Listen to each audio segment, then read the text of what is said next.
It doesn't happen every day, but there have been some instances where a vehicle gets dubbed as being absolutely perfect, meaning it has no flaws within any part of its formula. Now, whether this is by a global consensus or just part of the public's personal bias, somewhere in all of that, there is the argument that there is no such thing as perfection, right? Well, I can think of one main car company whose very drive, if you will, is to instill every aspect of that philosophy into every single one of their products. And you may not believe what I'm about to say, but the one I'm standing with right here could very easily be the most perfect model they've ever built.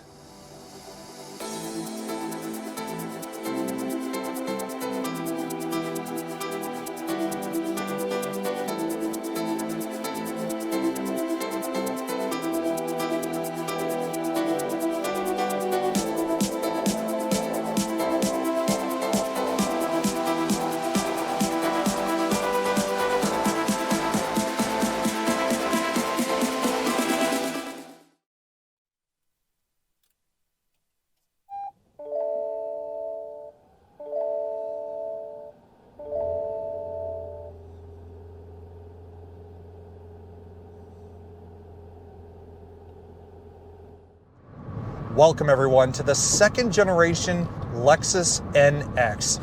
You know, it's definitely been a little bit since I've had the chance to drive this newest generation with every single update in the book you could possibly think of. But the last time I was in it, I was in a fully kitted out plug-in hybrid version. And while I know I've said in the past I'm not the biggest fan of hybrids in general, the fact is, while there are 4 different variations of this new NX that you could buy, surprisingly, my favorite one is the one I'm in right now. And yes, it's a hybrid. This is the NX 350 hybrid all-wheel drive. Now you could get the NX 250 or the NX 350 two-wheel drive, both of which are powered by internal combustion. But the fact remains that as a hybrid, number one, it ain't the most powerful in the world. 240 net system horsepower.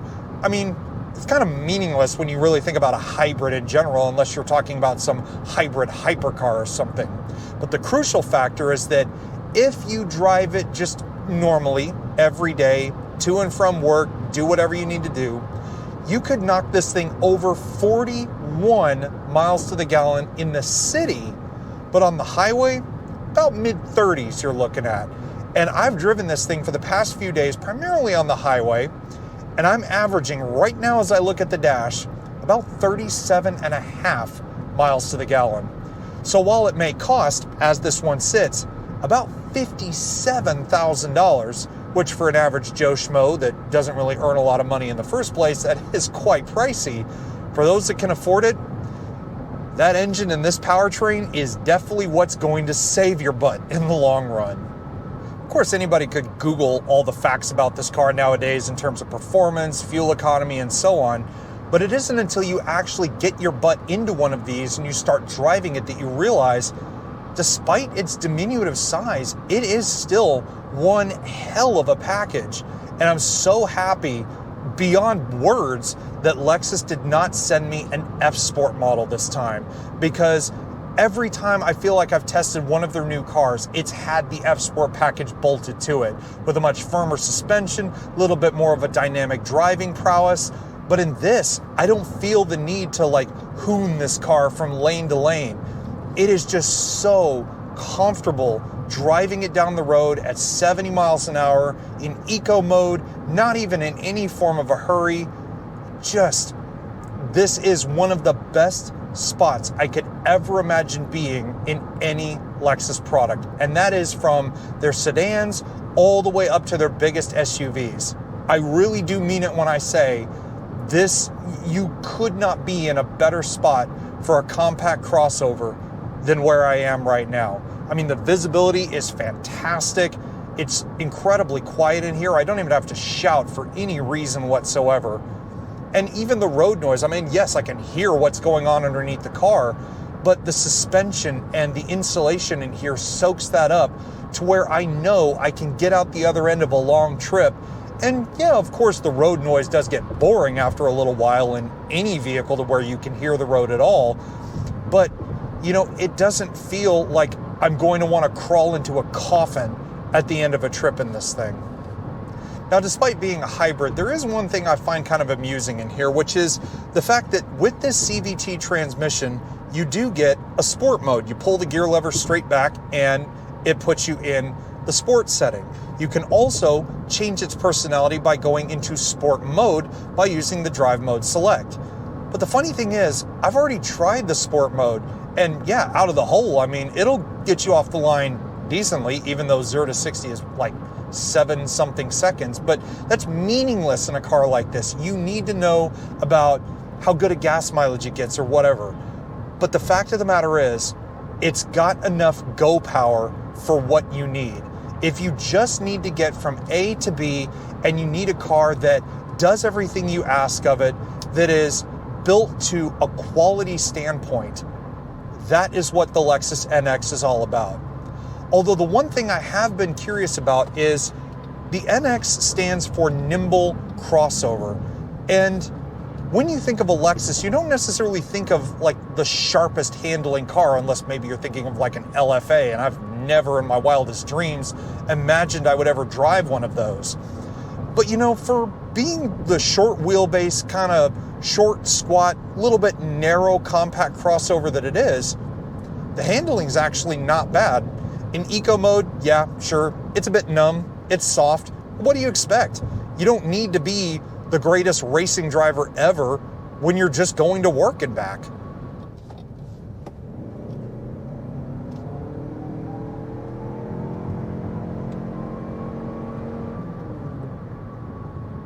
Well now,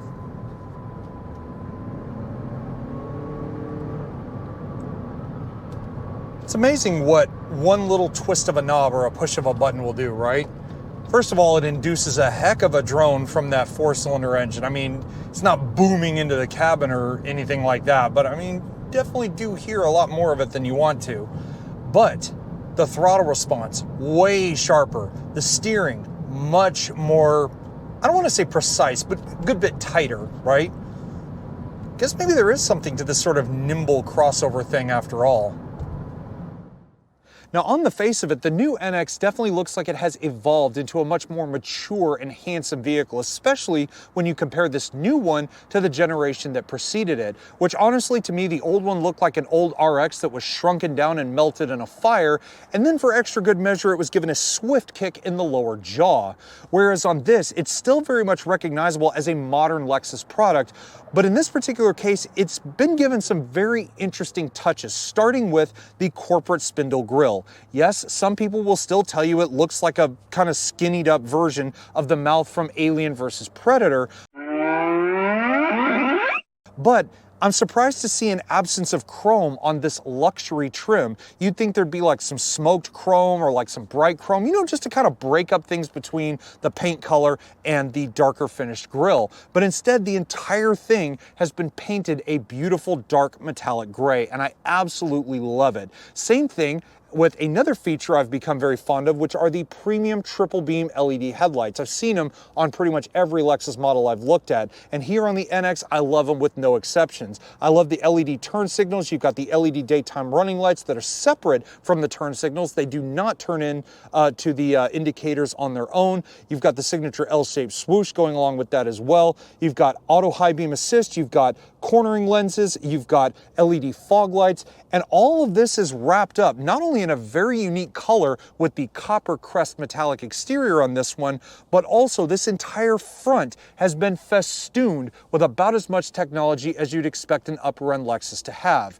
However, part of this is a little bit annoying because some of these are extra add-ons. So things like the panoramic monitor, the lane change assist, or the front cross traffic alert are all optional extras, even here on this higher end luxury trim. But you still get Lexus's Safety System 3.0 thrown in as standard on pretty much all models. So you get things like forward collision warning, lane departure warning, and also the ubiquitous dynamic radar cruise control. Now, if perhaps your automotive search criteria wants you to find the Goldilocks of Lexus crossovers in terms of size, this is the car to fit that bill. Between this and the subcompact UX, there's about a 6.5-inch difference in length. However, compare this to its bigger brethren, the RX, and you're looking at about a 9-inch difference between the two of them. So really, if you're looking for not too big, but not too small, again, this is the car you need to be looking at if Lexus is on your mind. Now, what's also on my mind is the fact that I'm happy that Lexus sent us a car with a smaller wheel option compared to some of the larger ones that we've seen on more loaded out examples. Now, you can still get 20-inch wheels on this luxury trim as an optional extra, as if anything else on this car wasn't an option, but I'm happy to see these 18-inch bicolor aluminum alloys wrapped in 255/60 series Bridgestone tires. Now, why, you might ask, I prefer the smaller wheels compared to the bigger ones? It all has to do with that silky smooth ride quality that you and I experienced earlier. Now, even though the side of this new model might look like a modern art gallery with all kinds of curves and swoops and creases going everywhere, a lot of the stuff on the rest of the outside of this car is pretty typical to be expected of a car not only, again, of this price, but also, again, of this caliber. Things like the mirrors, body colored, you've got the LED turn signals, blind spot monitoring, rear cross traffic alert, and yes, they are power folding when you go ahead and lock the car. Couple that with the fact we've got an optional panoramic moonroof, as if anything else, again, needed to be tacked onto that final selling price, but also it leads me to one of my favorite features, at least on the side of this car, which are the door handles. Now, getting in or out using the Lexus key fob that we've seen pretty much on every other car for the past several years or so is all the same, with lock, unlock, power tailgate, panic, and all that stuff on the key fob. On the door, it may look like it has external door handles. You would think so, by the way they look, right? But this is where it gets interesting. You want to unlock the car, you grab the handle as normal, but the handle doesn't come outward. Instead, it's a little touch mechanism behind there, and you just grab it and it pops open. And of course, you want to lock it, just lay your finger to the front of the handle. Now, if you like the rear end of your premium or even luxury crossover in this case to have a bit more of a curvaceous nature, shall we say, then the NX could get you into that ballpark if, per se, you're looking at it from the right angle. I'm not saying it's butt ugly back here, but I mean, she does have some curves, especially if you're looking at it from the side. You have the more curvy side going on up here towards the top. Not to mention, she does have a little bit of a hip line going on if you kind of look at it from a certain way as well. But the one thing that's growing on me with Lexus cars in general is their rear end styling. I love the LED light bars that they're putting on a lot of their crossovers and SUVs, but on the NX, it's actually split to where the main LED accent is up here on the tailgate, and most of your main lighting units, like your brake lights, turn signals, and reverse lights, are on the outside of the tailgate. Government regulations got to step in somehow, right? But even the little details as well, like Lexus spelling out their name on the trunk of every single one of their cars, or at least their crossovers, but then gloss black on the bottom of the bumper. I mean, just all the little things like that really do tie things together in a little bit of a bigger fashion. But like any good wife, girlfriend, or any kind of relationship factor you might think of, it isn't what's on the outside of this car that counts. It's what happens when you want to find out what's good on the inside, and all it takes is one swipe of the foot.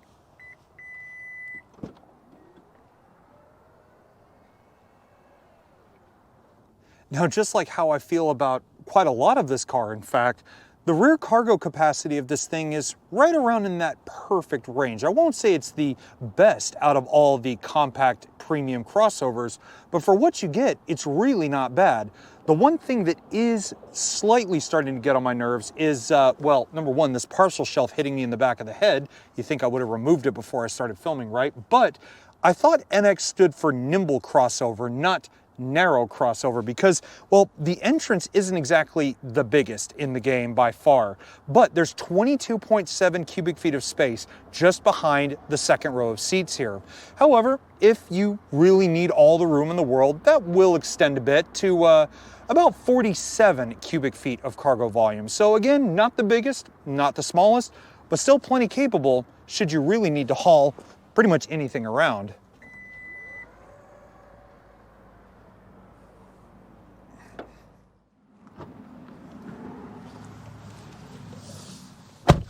Now, when I said it's what's on the inside that counts, I wasn't so much talking about how much stuff you could fit in the back of this car. I was more so referring to this interior.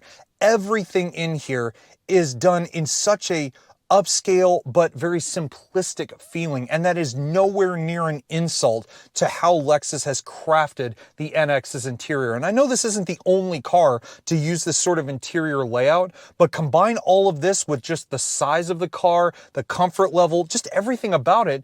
Like I was saying, it's as close to perfection as you could possibly get. And the first thing you need to know about this particular car's interior is the interior color. Now, yes, there's some black accents going on along with the black open pore wood, but this interior color is brand new for 2025. It's called Macadamia. And while I do love a lighter interior, especially with such a unique color on the outside, which is also brand new for 2025, which I forgot to mention before, the only thing that's kind of saving me from actually putting this in my dream spec for one of these is the fact I know it's going to be such a pain in the butt to keep all of that clean, you know, jean stains, dirt, body oils, etc. But then you get yourself comfortable in these heated and cooled seats, and the first thing staring you in the face, thanks to the cold weather package in this case, is a leather-wrapped and heated steering wheel. You've also got paddle shifters in this particular case, which I think is odd because A, it's a hybrid, and B, I haven't even felt inclined to use them the entire time I've had this car. But that's definitely not the weirdest part about just this central driving position. It's what's on the steering wheel. Where you would normally find buttons for like your Lexus safety system, multimedia functions, and a few other ancillaries, there's instead 2 different arrow pads, 2 different buttons that look like the pages of a book, and 4 individual buttons. The 4 individual ones, you can turn on the dynamic radar cruise control, the lane departure warning, and use your volume control. But other than that, these arrow pads are unlabeled. There's nothing to tell you what they do. Wrong. Look on your thin film transistor gauge cluster or even on your heads-up display if the car has it, and once you lay your finger to one of these different arrows, it will tell you what function you're about to use. And those little book page buttons down here, you can actually alternate between one of 2 different menus as to what each of the arrow pads do. Now, I don't mind Lexus being a bit adventurous here, but the problem I have is that they don't always work exactly when you want them to. Like, but you know, trying to change the track on what music I'm listening to, it's like I have to hit it, you know, 2 or 3 times before it finally recognizes, hey, he's trying to skip over to the next song here. So that was a bit annoying, but all of this is attached, of course, to a power tilt and telescope steering column, and just the feel of it in here is just, like I said, I said it before and I'll say it again, it's absolutely perfect, just what you're staring at right in front of you.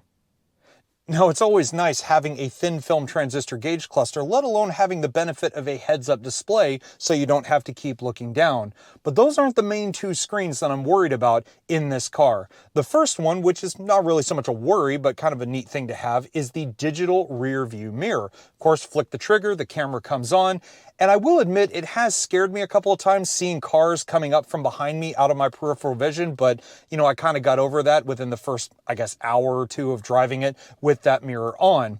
But then you get to the main screen of them all, a 14-inch high-definition touchscreen infotainment and climate control display. Yeah, they're all combined into one just up here on the screen.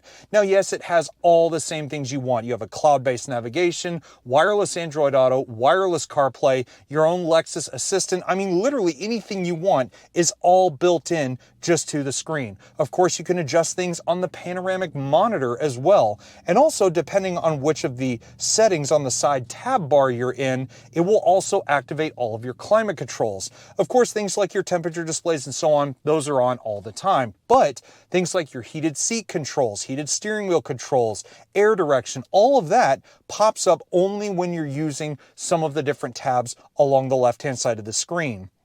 Now, as much as I enjoy fiddling around with everything and seeing what all this car can do, I do enjoy some music while I'm on the trip. I mean, yes, it can be incredibly quiet in here, but you know, you need to liven the atmosphere up in here. So as standard, you get a 10-speaker Lexus branded audio system. Now, unfortunately, we don't have the optional 17-speaker Mark Levinson audio system, which I'm thankful they at least took that out of the purchase price. That scared me enough as it was.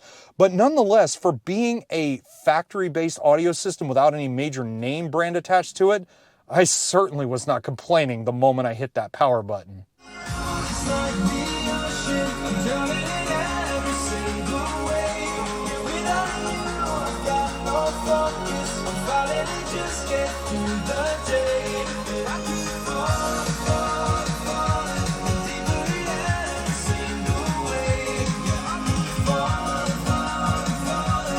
Now, the biggest relief for me out of this entire interior happens below the screen, because unlike some competition, I'm looking at you, Acura, Porsche, and all those other higher-end small crossovers, this thing doesn't have a Starship Enterprise center console with a jillion different buttons that half the people who buy these cars probably won't even use or even know what they do. Instead, what we have is an optional wireless charger. Again, cha-ching.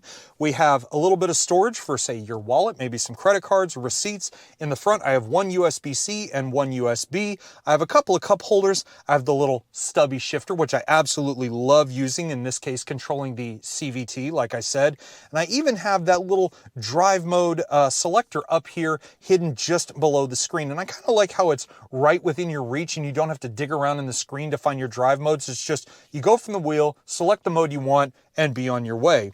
Everything else, though, is super simple, from your traction control, brake hold, EV mode, electronic parking brake, and even the split fold center console are all very nice welcome additions in a car costing as much as this.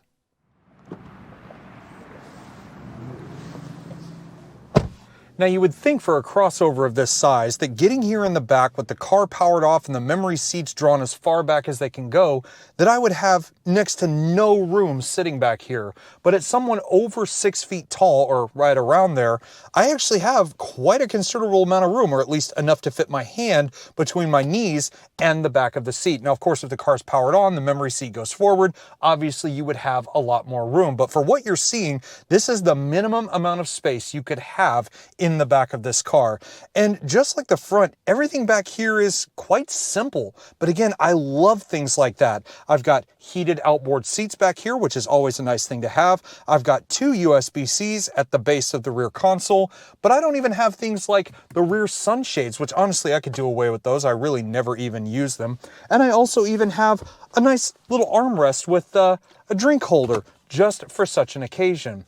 Now, all of this stuff is all fine and dandy, but I didn't mention this in the front, and for a very good reason, because there's a lot more going on up there. But getting out of this car is just the weirdest thing I've ever seen. If you want to get out, well, first of all, if you're in an accident, there is an emergency release on this tiny little button down here. But if you want to actually get out of the car, assuming everything's working normally, you push it, and that's how you get out. I could only imagine what would happen if something like that went completely awry.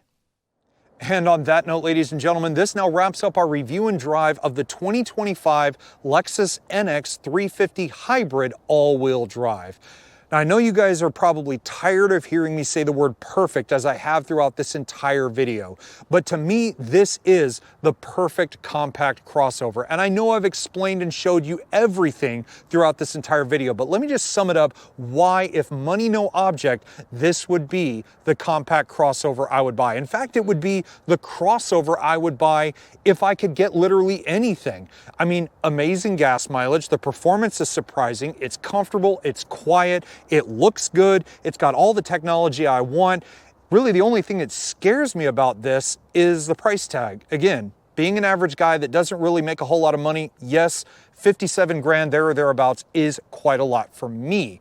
But anyways, if you guys have enjoyed this review on the new NX, or perhaps you learned something about it as well, give this video a thumbs up, and also while you're at it, hit the subscribe button down below, because trust me, without amazing partners like Lexus on board, and without all these opportunities presenting themselves time and time again, not only that, with all of you sticking around no matter how these how long these videos are, nothing like this would have grown to where it has become now. But in any event, guys, I hope you enjoyed the review, and I will see you all in the next one. Take care, everybody, and stay safe.